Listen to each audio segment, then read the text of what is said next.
Hello and welcome to the UK column. Today I'm delighted to be joined by Isa Blumi. Isa is Professor of Asian and Middle East Studies at Stockholm University Institute of Turkish Studies in Sweden.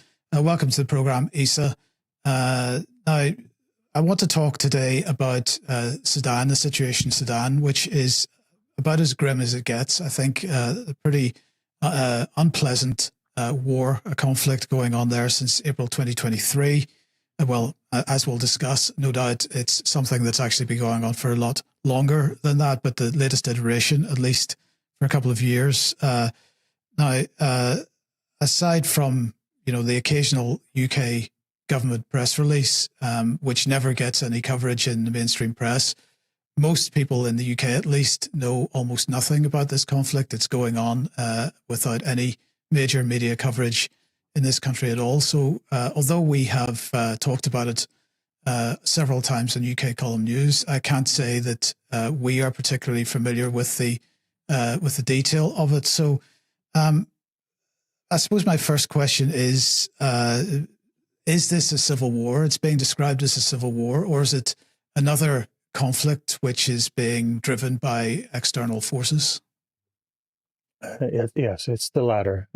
Much of Africa and neighboring countries like Yemen, especially, are the unfortunate target of rival, sometimes corporate, therefore private, but they form useful unions, alliances with actual states with still the ability to borrow lots of money and buy lots of weapons or make them themselves and deliver them to areas where natural resources of Africa are highly coveted strategic pressure points that will allow for access to other regions are targeted.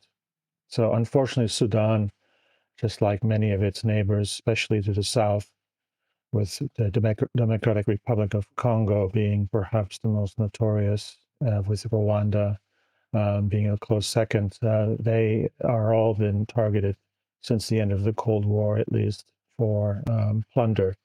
And chaos is an actual wonderful context and condition to actually realize very profitable plunder of natural resources. I mean, Sudan has been a country of interest to the British Empire for a very long time. And of course, Kitchener, Khartoum, this is all something which is part of British history. Is this just the latest iteration of that same colonial project? Indeed. It was actually Muhammad Ali, the soldier of Ottoman association, who successfully expanded Egypt's influence deep into the tropical areas of East Africa, Central Africa, in the 1820s, 1830s already. And one of the primary reasons was to open up trade from Central Africa to the Mediterranean Red Sea, as well as, most importantly, secure access to gold. The Sudan in those days was, much like West Africa, considered to be the equivalent of California and other places where gold was highly, it was accessible, and considerable profits could be made from mining. Now, that's one way of understanding the development of Sudan's connection to Egypt and how the British would inherit that when they occupied Egypt in the 1880s.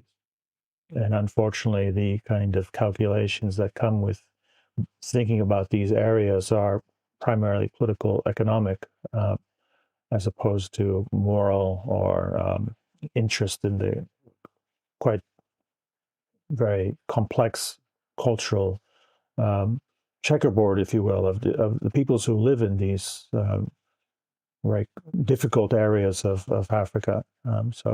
Yes, the British still have an interest through their own kind of proxies, although there are multiple layers of separation now between those who are really responsible for all of this and the ones who are actually being blamed for it. So we can maybe get into that in more detail about who are actually the primary foreign actors at the moment. But let's not forget ever that whether it's the UAE or Turkey or other players out there, that they are still deeply connected to the North Atlantic empire that have emerged in the 19th century. Yes. So, do you think this is this conflict sort of as a result of Chinese and Russian interest in this area? And on one side, and the other side, we've got British players like the Tony Blair Foundation Institute, whatever you want to call it these days, very, very interested in this, but also the European Union viewing North Africa, the Sahel region, right across the southern area of the Sahara, right across the Horn of Africa, as being its southern neighborhood and an area of its interest and influence. My goodness, yeah. I mean, there's so many things that come into play here. You mentioned Russia, which, especially private military capacities, since the end of the Cold War, they were out and provided services for various dictatorships.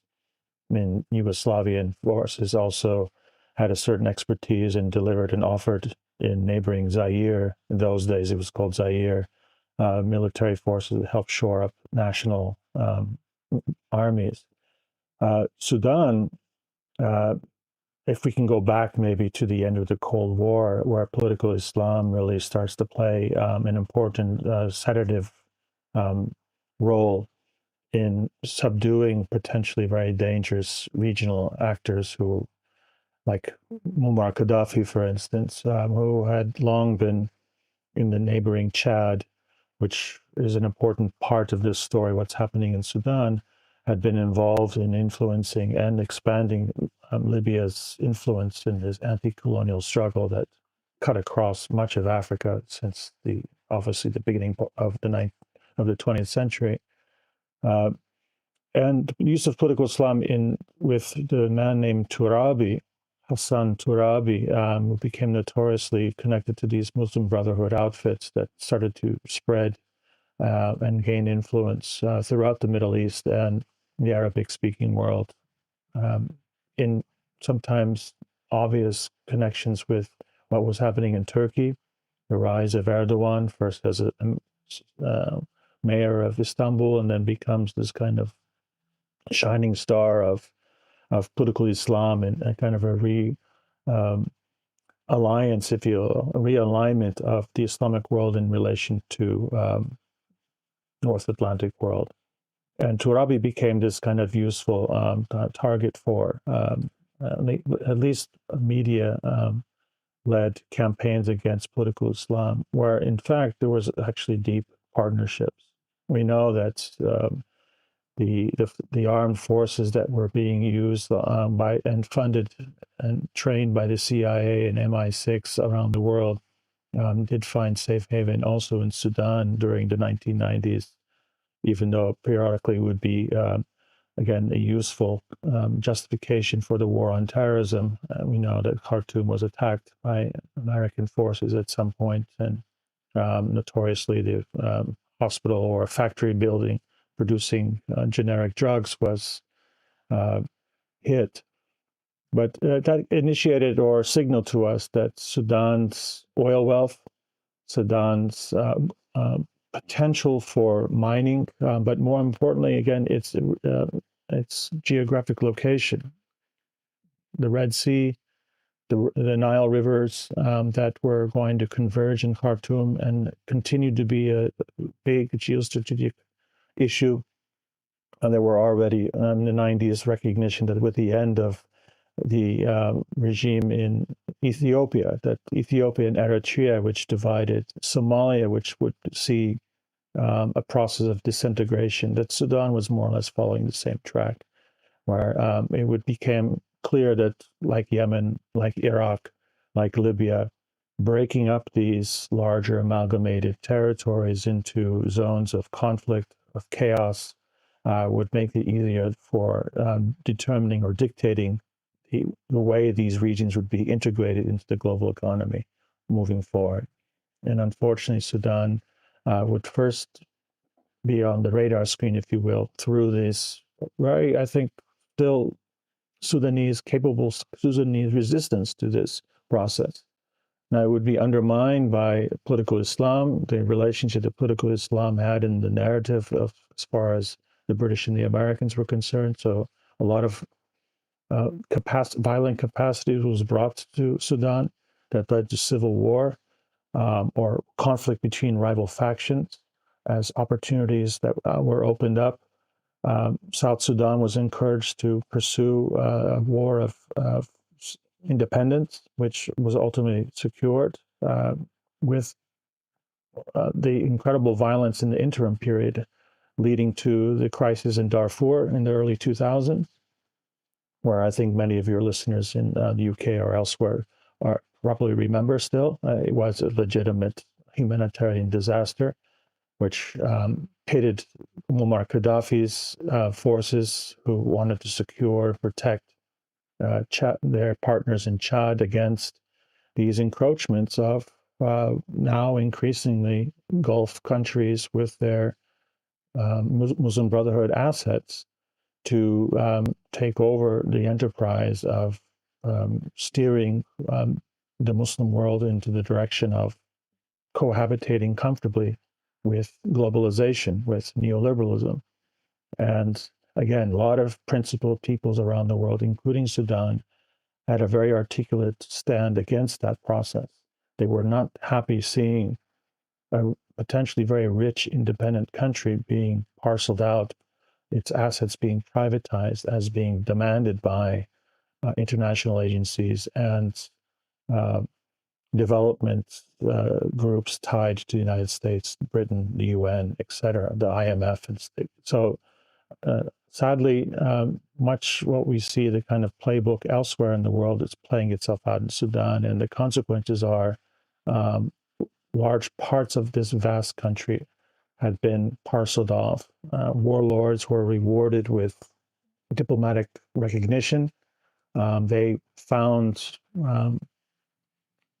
secondary support from countries that seemingly were at odds with each other. But if you actually go deeper into their connections in the global political economy, they actually share common patrons: Israel, the United States, Britain. So Turkey, Qatar, seemingly at odds and in rivals against the UAE, Saudi Arabia, who are playing the kind of leaders of these proxy wars in a place like Sudan, are actually in other ways very well connected to the same usual suspects, if you will.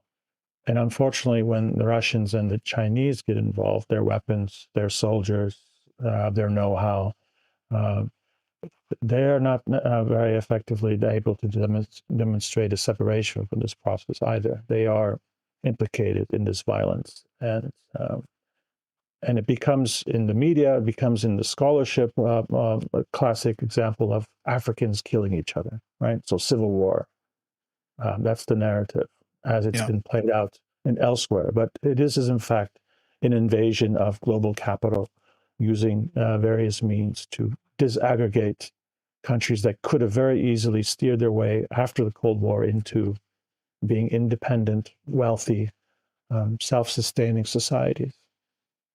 And unfortunately for Sudan, it's like Ethiopia, like the Horn of Africa, like Yemen, very rich countries.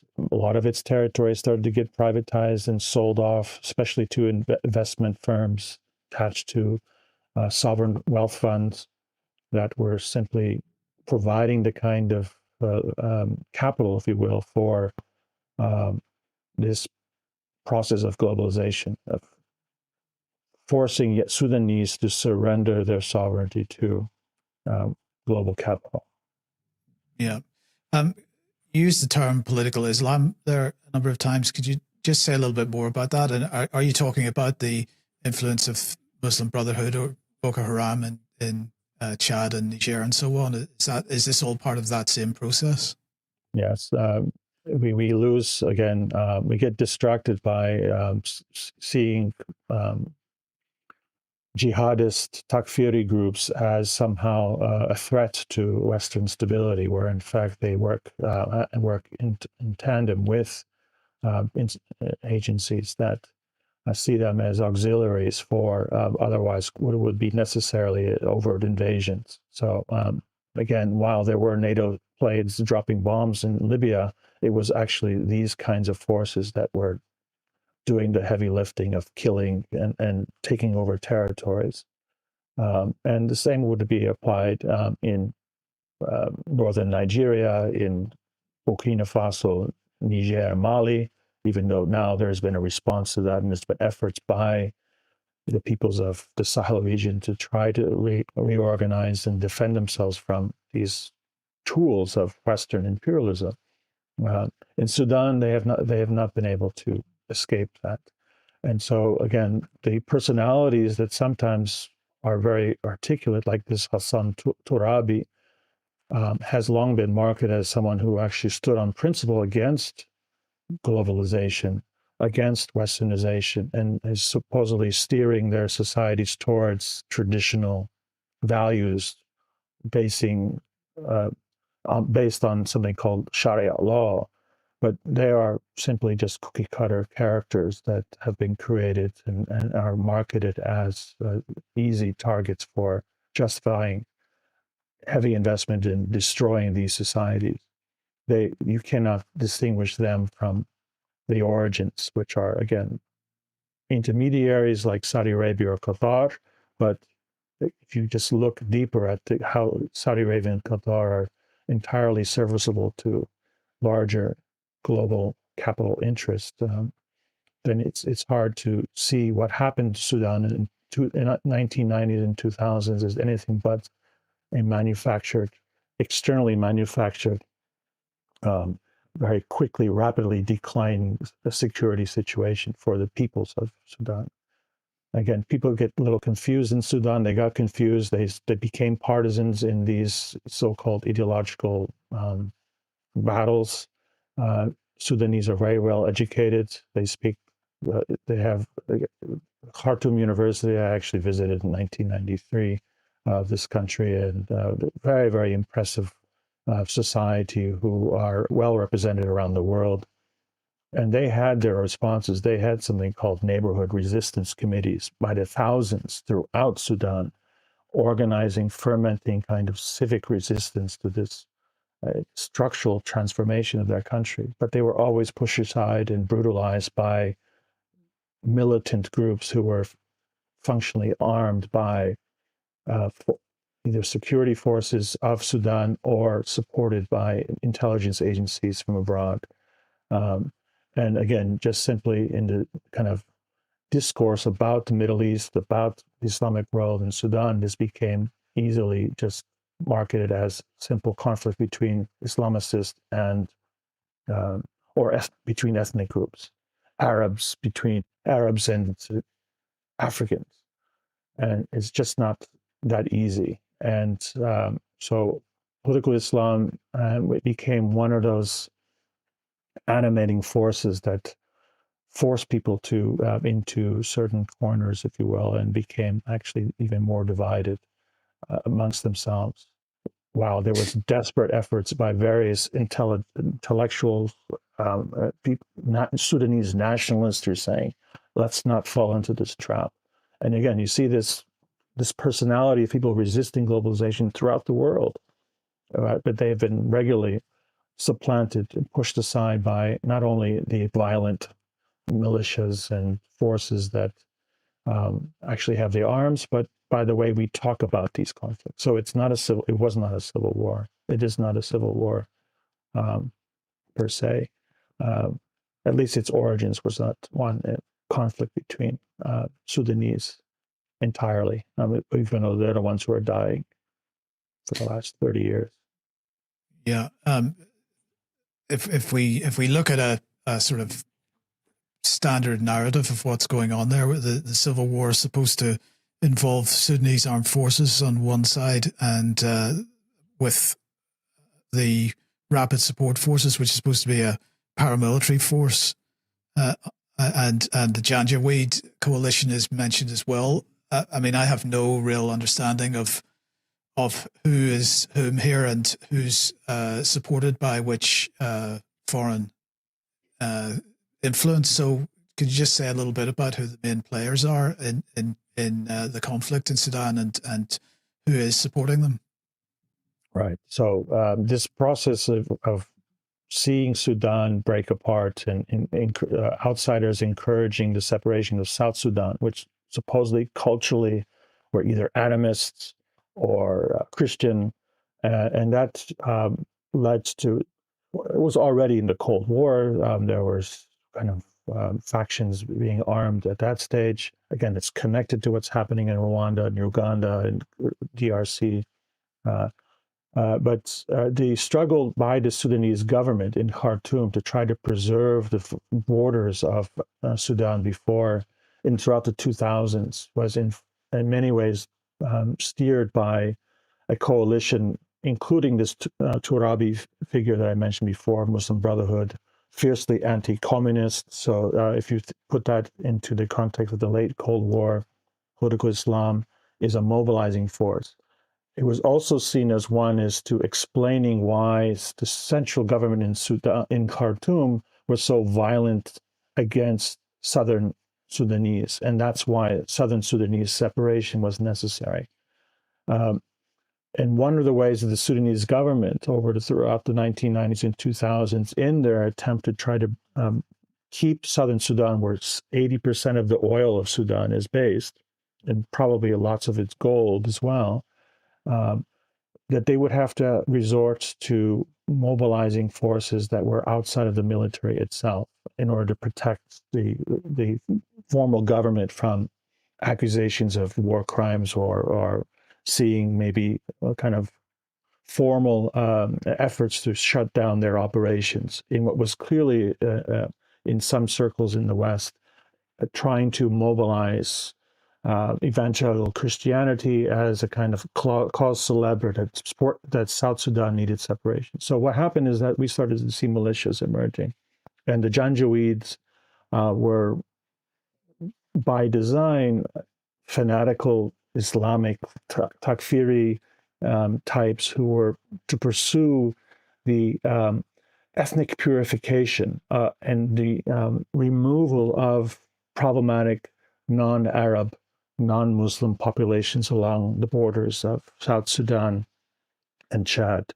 And so the Janjaweeds emerged in this context. And one of the key actors and partners of this process, we just saw, by the way, in The Hague, the charging of war crimes by one of the leaders of the Janjaweed. It was just yesterday, I believe, or 2 days ago. What was his name? I can't remember now his name, who's Abdul Rahman, who was just now charged for war crimes. But his primary partner on the ground was this Muhammad Dagalo, or Hemeti, who had now inherited this old operations that Khartoum government and the official military had harvested to conduct military actions in very unprofessional ways, let's just say, just a very brutal regime of violence against targeted populations that led to what we can call a genocide in Darfur in the early 2000s. They were able to secure, however, that part of Sudan from being separated to create a separate ethnic state, as was on call often in Western circles at the time. But it also helped create kind of structural dynamic that allows this Hemeti to become now a kingmaker in larger Sudan. Omar Bashir, who was notorious and became the kind of, again, poster child for how the West will intervene and try to halt Islamic fundamentalism as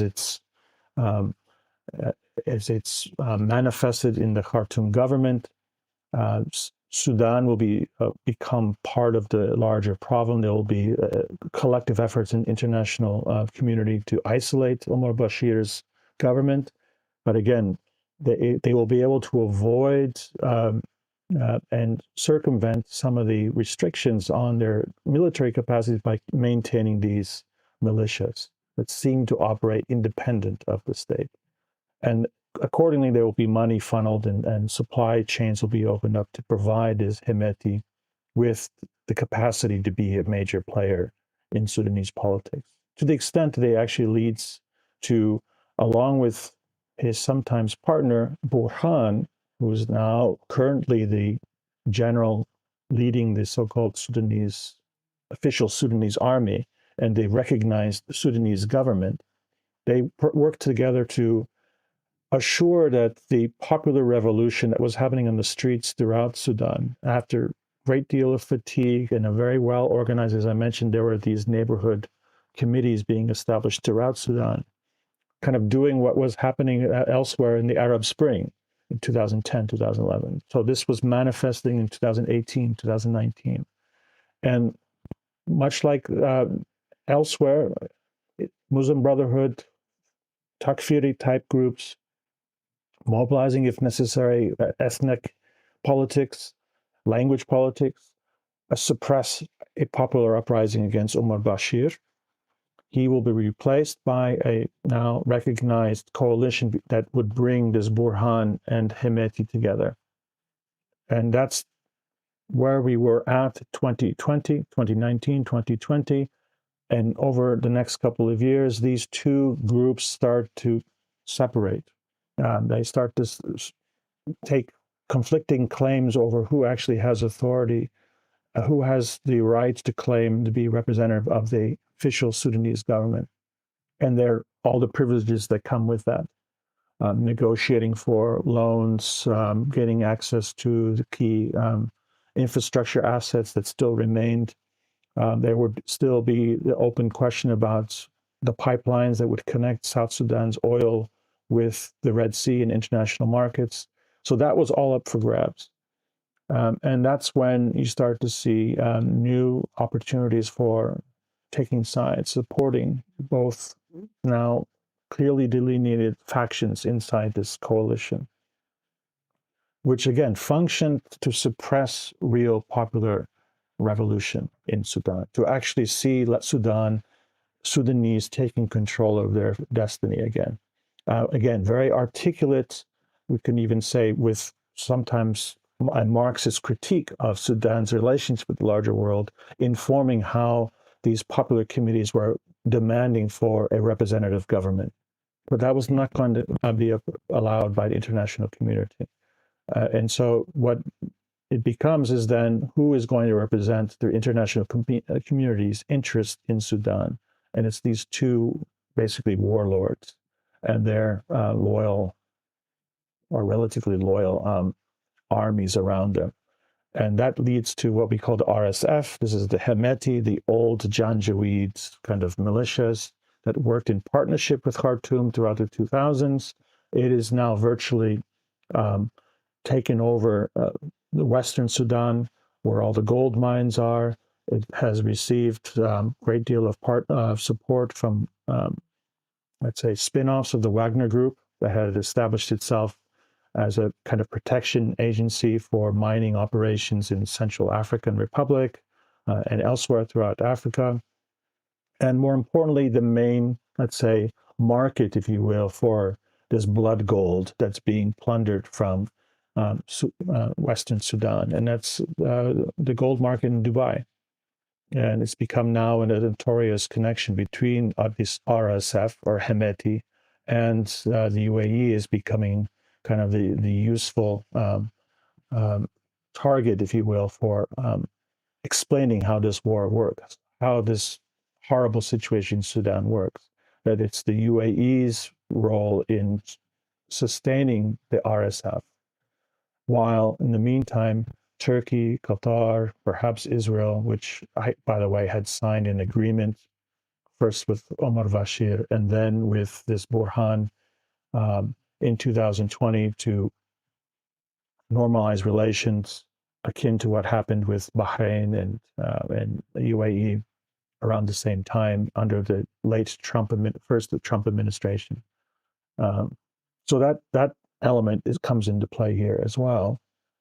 But today we're supposedly seeing an enduring war that burst out in Khartoum itself in 2023 with the RSF, this Hemeti militia, for a while at least, occupying Khartoum, forcing the recognized government to move operations to Port Sudan.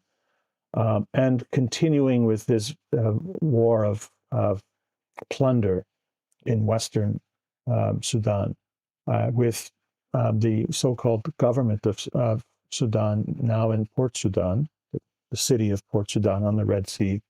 Um, uh, just in May, I think it was March, April, May, were able to resecure Khartoum of 2025. And the city is destroyed, and much of the possibility of, let's say, making Sudan, whatever remains of Sudan, a functional country is virtually impossible as long as this rivalry continues. And it continues to be fed with weapons coming from China, from UAE. The Chinese drones are usually, and other kind of sophisticated anti-aircraft weapons are coming through the UAE, which are then shipped to Chad or to Central African Republic and then transported by land, even though there is de facto central international communities oversight, condemning these operations, placing embargoes on the companies that are involved, often directly connected by family to Hemeti, based in the UAE or based in Uganda or Rwanda, which is also one of those destabilizing forces in Africa, which requires another episode, I think. Yeah. I'm sorry for your audience. It's very complicated. It sounds like I'm just running off in all kinds of directions, but it would not be fair to just say it's a simple proxy war. But that's how it's become, at least at this phase now, where it's impossible to talk about Sudan in many circles because of the conflicted interest of those who are supposedly intervening to try to stop this war. And if we actually, again, push ourselves to see who's actually at the very end responsible for all this, it's those who are claim to now having the exclusive right to determine how this war ends. And there's the very simple fact that they don't want to see this war end. There's just so much wealth being plundered from Sudan at the moment, much like what we see elsewhere in Africa and parts of the Middle East.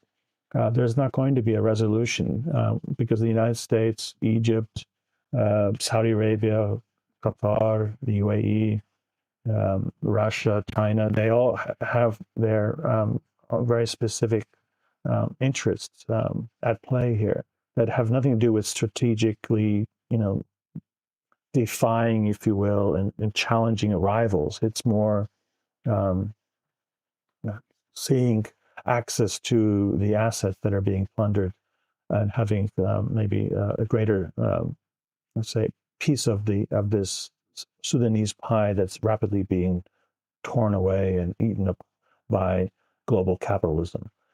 So that's how, I don't know if that's a satisfactory way of explaining what's happening between the so-called Sudanese forces and the RSF, but just now in the last couple of weeks, it's gotten more worse, even more so because one, it's the rainy season. It's very hard to actually have ground battles in Sudan at the moment, at least in the western Darfur areas.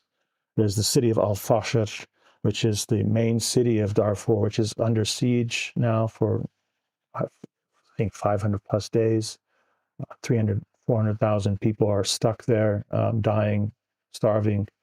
The 14 million Sudanese are now categorically under the radar of possible starvation, suffering from hunger. And now the drones, the warfare that is becoming more and more a quality of life in many parts of the world, whether it be in Eurasia or in Africa, has now become a feature of the war in Sudan, where drones are being flown into cities and destroying infrastructure in Port Sudan, the so-called capital of the RSF, this Hemeti, UAE-backed Hemeti, who's siphoning off much of the gold. His capital, Naila, has also been attacked by drones that have been provided by Erdogan's son-in-law, Bayraktar's company. So the same kind of weaponry that it's being marketed as a new kind of warfare in Gaza or in the eastern Ukraine is now being used to great effect, great destructive effect in places like Sudan. So that's where we're at. Yeah.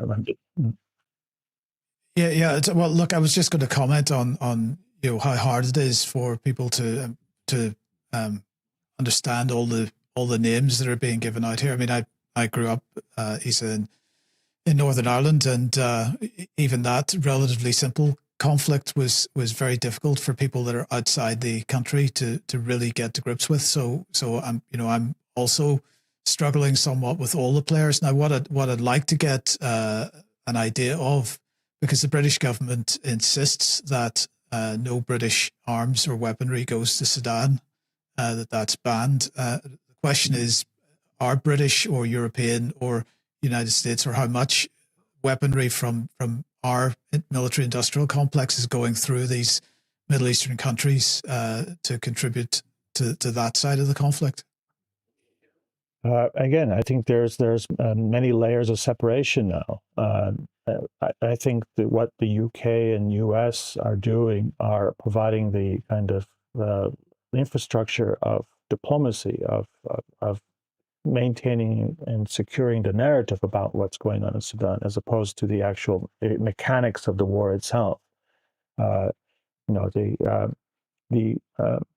technical side and the ones who are actually fighting these wars are from the region itself or from Turkey, UAE, Russia. So those populations who have been scattered by events after the Cold War ended have found new niches, new roles to play, with manpower coming from countries that have historically trained their civilians in some shape or form in military. UAE doesn't really have a functioning army per se, but it does have the means to actually recruit actively from overseas. We know that RSF, for instance, Hemeti sent thousands of his fighters several years ago to Yemen, for instance. They also helped shore up the government in East Libya on behalf of the UAE and their allies in that war that happened since the fall of Gaddafi. So the manpower is provided to a large extent from Chad, Sudan itself, from Colombia, from other countries that seem to have become, as a kind of development model, availing their men to fight in wars around the world. Then, unfortunately, that includes Russians and Ukrainians. They're part of this story. The technicians who are perhaps flying the drones are actually coming from the UAE and from Turkey. The last series of air battles taking place with drones saw the death of technicians who were Turkish and Emirati, members of the Emirati and Turkish military services. So that makes it an interesting way of answering your question. It's not arms coming from Lockheed Martin or their equivalent, BASF. These are not, those are too expensive, I think, for this kind of war. This is a war of machine guns, of some grenades, rocket-propelled grenades, and relatively cheap drones that are made in Turkey. Maybe there are some now factories in the Gulf. We don't know. Made in China, and they make their way into these theaters just like the old AK-47 used to do that. But the CIA, MI6, their allies in the region are more than happy to pay for those weapons. But the ones who are going to be dying are the ones who are hired as guns for hire, or not even guns for hire, but just to survive, to eat. We saw that throughout the wars in the 1990s in West Africa, that kids would be armed and they would be more than willing to kill because that's the only way they could eat, because they were orphaned. And Sudanese has produced, the wars, the violence in East Africa and the Horn of Africa has produced millions of such kinds of people who have no other means but to kill in order to, or avail themselves to kill in order for them to survive. That's their now. It's a very rational. Unfortunately, it's a very rational decision that people are making, who have, again, no families anymore, or they have families and they have to feed. So how are you going to do that when your country is in complete turned upside down? So you don't need boots on the ground. There may be, again, there are certain CIA and MI6 assets are on the ground observing all of this, as well as. Are they just observing, or are they? Well, maybe they are. They're also helping, facilitating and directing the way the conflict is being fought. But I think that, again, they've been able to separate themselves a little bit by way of having these other regional actors take the lion's share of the responsibility, from media and academic focus to the actual practical dying in these fields. So Turkish technicians, Emirati technicians are the ones now being killed alongside those that they are supporting, these local, regional fighters. So, but the responsibility still lies in Washington, in London, for sure. But that's how these wars, unfortunately, are so successfully. Blair and those types separate themselves so neatly, right? The war in Gaza is a war of empire, but we are going to focus on personalities like Netanyahu as almost exclusively responsible, or Hamas. Where in fact, this, as we can see with Trump's marketing, the future development of a destroyed refugee compound. I mean, this if you really push it, this is the kind of nature of disaster capitalism. I don't like to use this woman's phrase, but this is very much the working model since the end of the Cold War. And unfortunately, Sudan has been sucked into this logic. And even though the Sudanese, by the vast majority, had a response to this, but they were never allowed to pursue democratically their demands for autonomy, for independence. And just so that we're absolutely clear about this, I mean, you've talked about Russia and China's contribution to this, but is it the case that, in fact, the Belt and Road Initiative hasn't contributed to solving this problem in any way up to this point, or is it the case that actually that is the potential way out of this at the end of the day? Well, the pipelines that, for instance, Kenya, which funded by Chinese finance, that will eventually spirit South Sudan's oil, not through Sudan, but through Kenya. That one could look at it in a positive way, but it's also kind of functioning in very much the same ways that I was just in very great detail explaining what was happening to these countries. Yes. I mean, building infrastructure to access DRC's minerals, whether it be done by way of Chinese financing and Chinese expertise, or development agencies that were in the back pocket historically with the United States or Britain, results in the same thing, the plunder of these countries with very little positive coming to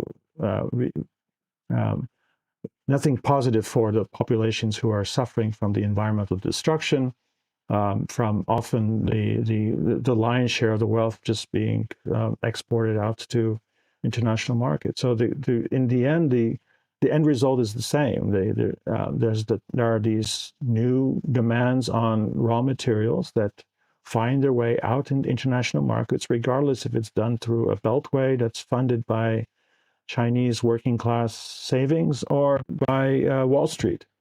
And there are people who are going to die on either end of that.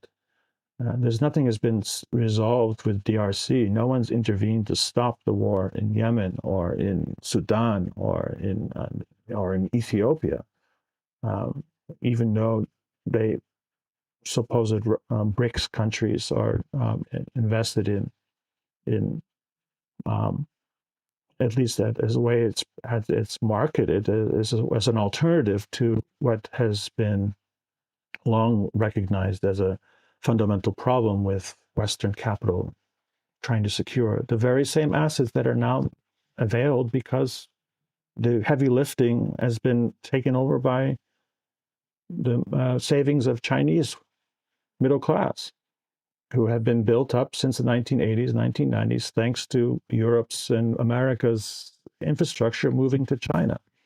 So all of our Apple phones and all this technology that we're using to talk to each other now, which is now made by brilliant, hardworking people, has resulted in a huge pool of money that does the work of empire it's just in different terms. And sadly, weapons from China are killing people from Sudan, just like weapons from Israel or Turkey or BASF. And no one's put a stop to that.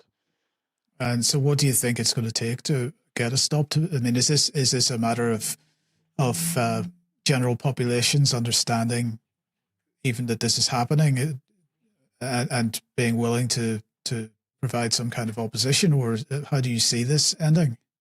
Well, vast majority of Sudanese understood this from the very beginning. And again, their efforts to organize and peacefully, or maybe not even peacefully, but to secure independence from this juggernaut of globalization was suppressed by the very violent factions who are now at war with each other. How this is going to stop? It's not going to stop because the Donald Trump's administration or Tony Blair's think tank comes and saves the day. That's not going to happen because they're not interested in seeing the end of this war or any other war.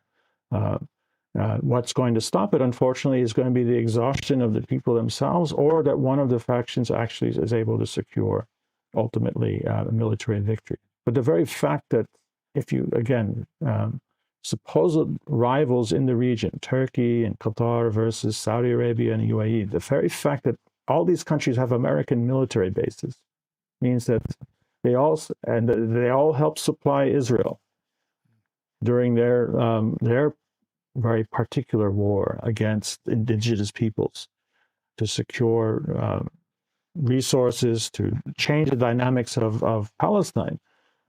They're all serving in the end a larger enterprise that has, unfortunately, since the Cold War, become quite very clear that it's a race to the end in which a very small percentage of the people in the world have absolute authority over our lives through their technology, through their laws, and more importantly, have absolute control over the natural resources and the wealth that these resources produce for them. And again, wealth equals power. They have more money than they can ever need, but the way that this wealth is accumulated actually destroys societies who have, until today, been able to at least put some kind of brake on this process that we've been monitoring for the last 200, 250 years. So societies like Yemen, like Sudan, in parts of Eastern Africa, Horn of Africa, who have incredibly sophisticated understanding of how their place in the world, and they've been articulating resistance to this. They have been destroyed by these various tactics. And unfortunately, that implicates everyone who benefits from the plunder of Africa, not just the usual suspects that we like to highlight in our own neighborhood. But this is a global phenomenon, and everyone who's seeing gold or oil, buying that oil and gold or the cobalt, they're all responsible for this, not unfortunately. And who's going to take the blame? UAE, Turkey, that's Israel. Those are, again, I think, a misdirection of our focus of critique. And we ultimately need to stop our own City of London, Wall Street, Shanghai people who are profiting from this. I think that's a good place to leave it for today. Isa Blumi, thank you very much for joining me today. I would really love to follow up with this and look at other areas in Sahel and that are experiencing perhaps not to the same scale, but certainly insurgencies of their own, and understand this region a lot better, because obviously all the focus is on Eastern Europe and the Middle East at the moment, but it's not the only problem. So thank you very much for joining me today. Thank you, Mike. Thank you very much.